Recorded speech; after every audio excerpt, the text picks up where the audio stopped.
terk etmeden önce içimde bıraktığın acıyla, kokunla uyudum bu gece.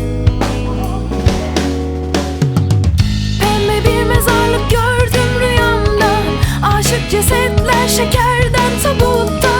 Gezinirken ciğerim doldu bir anda, çürük çilek kokusuyla. Kalbim atan ölü bedenler hepsi, hepsinin başında birer ölüm perisi. Soluk birer pembe gül kokluyorlar karanlıkta. Affet, bu gece ölmek istedim, pembe bir mezarlık olmak istedim. Karanlığı elimde bölmek istedim, seni çok özledim. Çok istedim bu gece kendimi asmak, ellerimde kendi mezarımı kazmak. Elimden gelen oturup evimde sana şarkılar yazmak.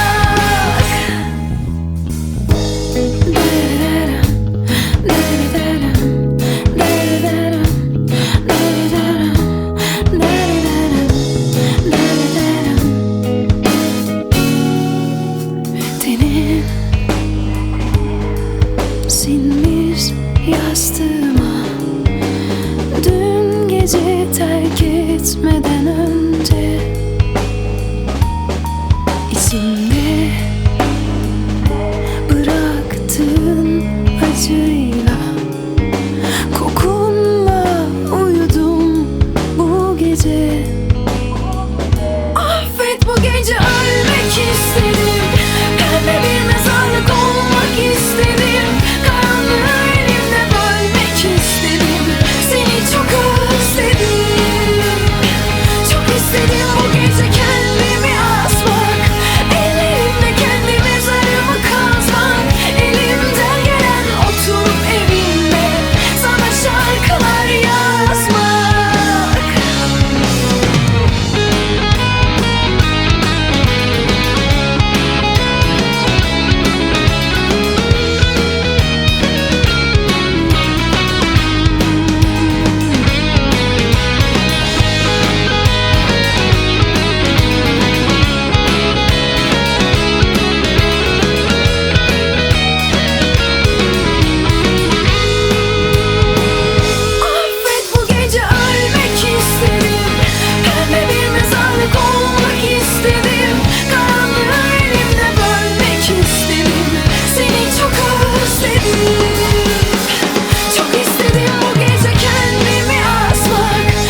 istedim.